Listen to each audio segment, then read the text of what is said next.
obviously you're going in there and playing a great basketball team. I still say it. If they'd have played Connecticut at their place, it might have very well been flipped around. I think they're, very, very talented, obviously well coached. Don's done a tremendous job there. You talk about going in and changing a culture and turning around a program, and Dawn certainly and her staff are to be commended and what they've been able to do there. And now they're drawing, just incredible crowds and just have their community really excited about women's basketball. So we know we're going into a hornet's nest. They're playing for the conference championship. Obviously had a big win last night against Tennessee, and so we'll have our work cut out for us. I'm excited about our team though, and the opportunity. I think our kids will be excited about it. I know my staff and I are. Tremendous challenge, but again, we've been in this environment before. Know what it takes, and again, we'll have to go in there and obviously play awfully well. They're big, physical, really athletic team. They start. It's not necessarily who they start; it's who they bring off the bench sometimes. In Cuevas and Wilson, and so it's obviously a really, really good basketball team. In your career, you've made some big jumps each year, it seems, with Tennessee, South Carolina, A&M, all those games with blowouts that first year. Yeah. A little bit closer every year. How do you go to a place like South Carolina, number 2 team in the country, and spring an upset, get over that hump against those elite teams? Well, I think anytime you go on the road and play top 10 basketball team, you got to, number one, it starts with point guard play. You got to play well. You got to take care of the ball. You can't give them anything easy. The secret to success on the road doesn't change whether it's in the top 10 or top 50. It's defense, rebound, and inside game. Their inside people are so good. We're going to have to do a really good job and maybe attack them in some different ways, but I think it starts by taking care of the ball. I remember last year going in there, or 2 years ago, we lost the ball game the first 4 minutes of the game. I don't even think we got it across half court. I think it was a steal, layup, steal, layup, steal, layup. I think we were down 12-0 to start.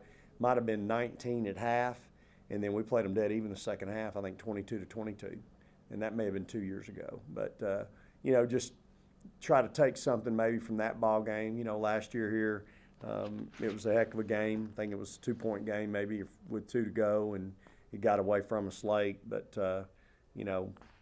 we've got to.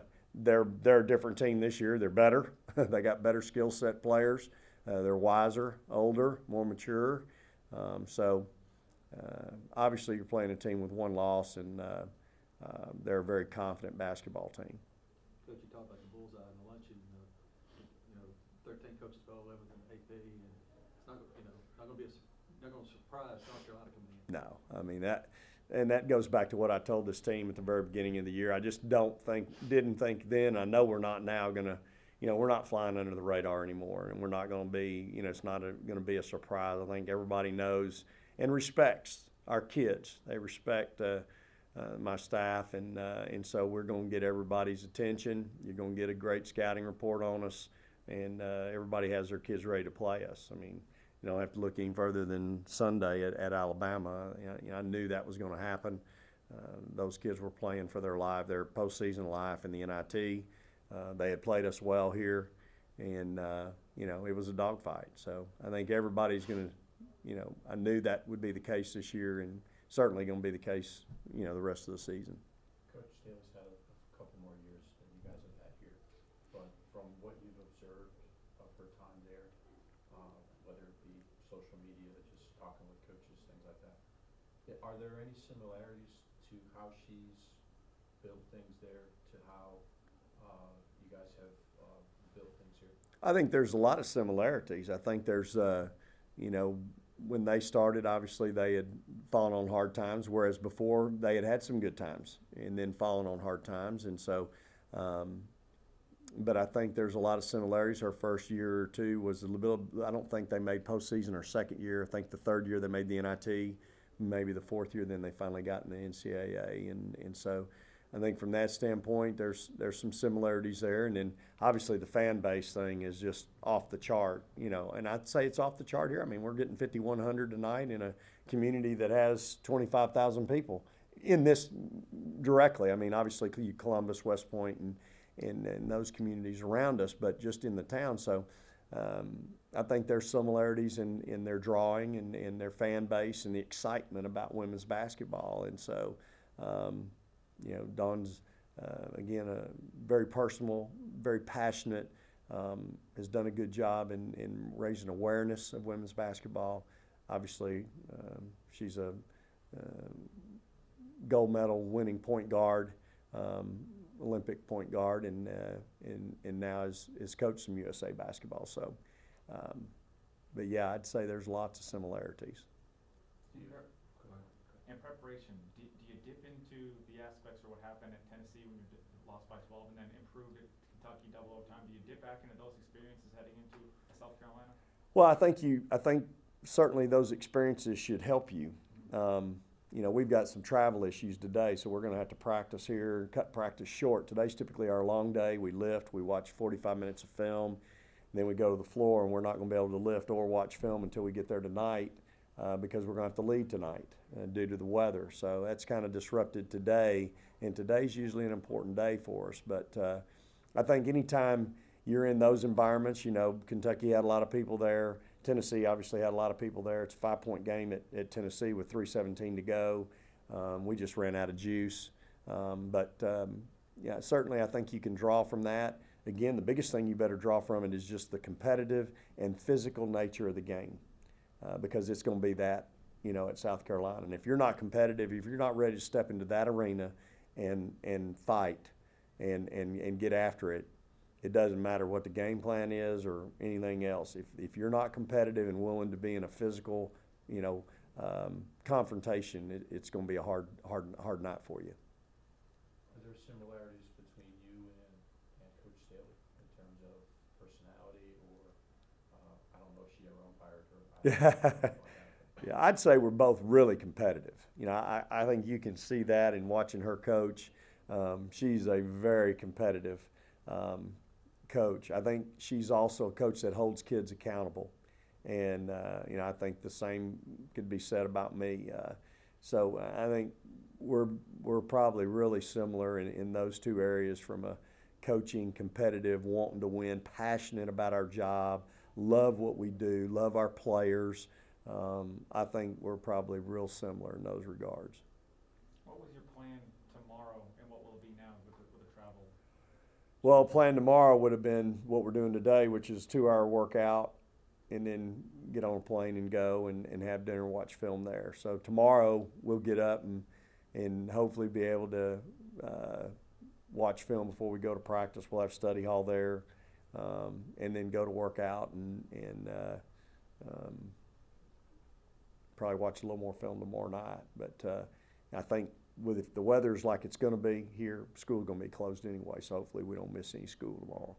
But, you know, hey, this time of year, you know, it's probably as good a time as any if you're going to deviate a little bit. Now, I am a creature of habit, but I can't help it. We got to go.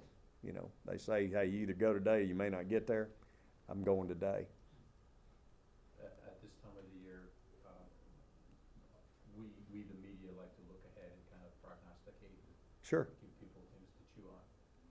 Not that you have to politic for anybody who's doing any sorts of, you know, brackets or anything like that, but if you were to make your case to somebody, 6 seed, 5 seed, 4 seed, why would you tell them that Mississippi State deserves to have a 4 seed and possibly get a chance to host the first and second round? Well, number one, we're a free throw away, 2 free throws away from being 12-2 in the league, and I think our league speaks for itself. You know, we're that close. We lose to LSU in double overtime, and our first team All SEC and Defensive Player of the Year in the league doesn't play a minute.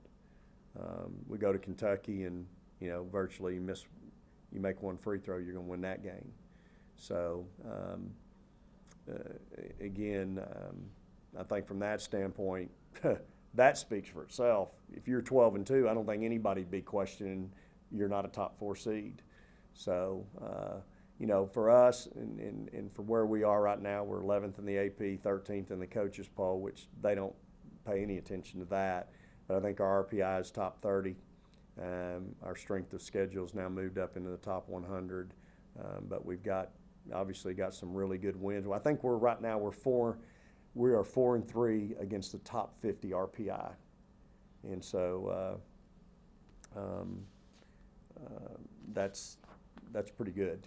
And so if you're 4-3 in the top 50, I think that speaks for itself as well. So, and I think we've got 9. I think somebody told me the other day we're 9-3 on the road, and they pay attention to that as well. And so we're 9-3 in road games, and so you know, hey, look, they're going to do what they want to do. At the end of the day, I think our conference speaks for itself. Where we're going to finish in our league speaks for itself, and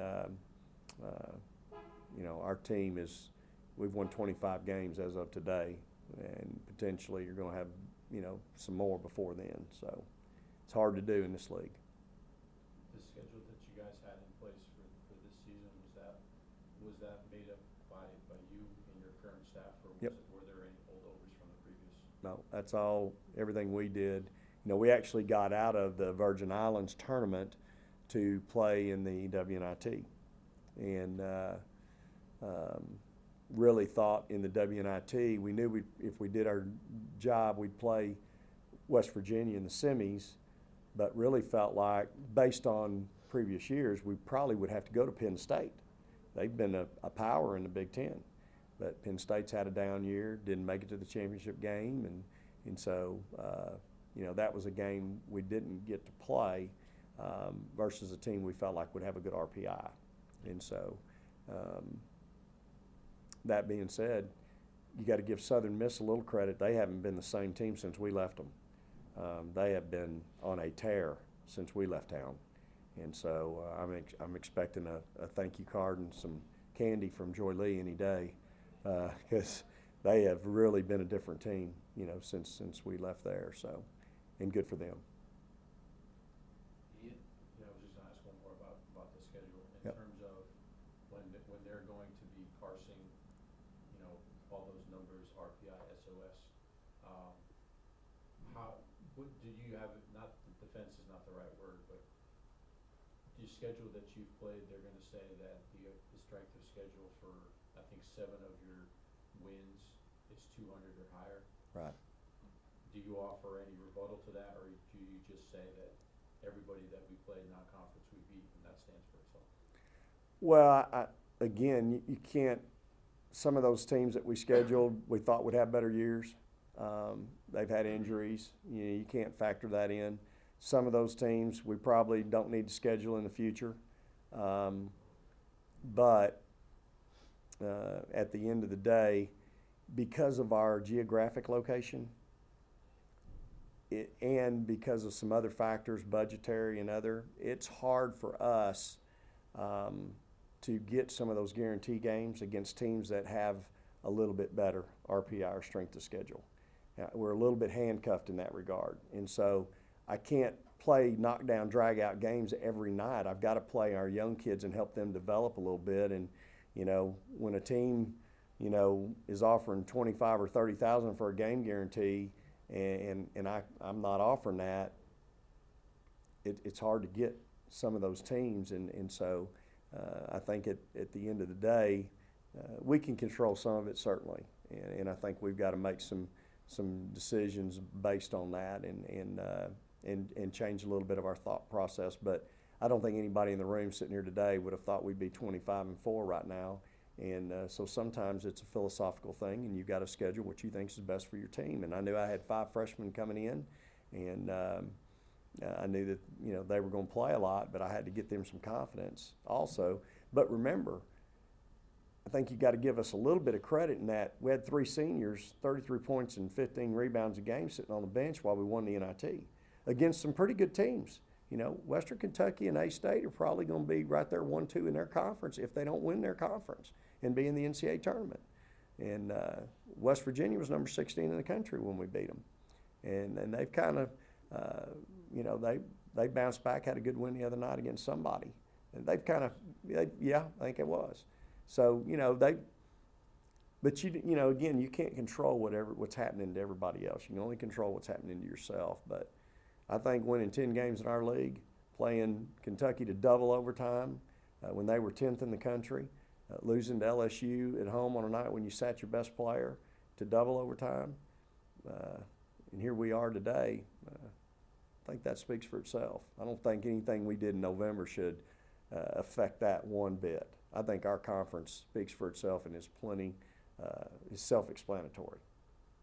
With that kind of being said, isn't there some notion that it's kind of an advantage to be the sixth if you take away home court because you're away from that one, and that bracket you won't meet them until maybe the Elite Eight? Is that fair to say, or is that just doesn't make more sense? That's what I've been saying on the radio, so I just wanted to see if I. Yeah, no, I think you know 6 plays 3, right, and 4 plays 5, and then the winner of 4 or 5 plays the 1. Right. 3 plays 2, and so you know there's some, I guess there's some logic to that and where you want to be, but you know at the end of the day, again, hey, I'll just be glad to be in it. right. Place me, put me, play me against anybody you want to play against. I love my team. We'll be excited to be in there and represent our university and our conference, and we'll go do a good job. And so I think a lot of basketball left to be played before then, that's for sure. What's it mean to you that we're discussing like this, you know, seeding rather than, you know, it's almost a guarantee, it feels like, rather than, you know, NIT or, you know, getting ready for next season. What's that mean to you as in your 3rd year? A lot of pride. You know, I'm very proud of what we've been able to accomplish. I'm proud of my team. I'm obviously proud of our staff. So much hard work, so much dedication and commitment goes into having a year like we're having, but to do it as quick as we've done it in year 3, pretty hard to do. And again, to be sitting here 25-4 on February 23rd,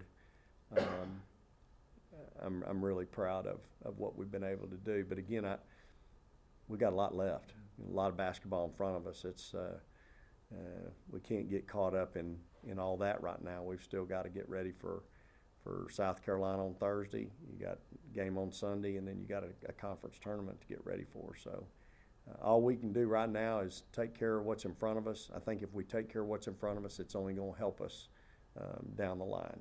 And so certainly excited about the opportunity, and really proud to be the head coach here at Mississippi State.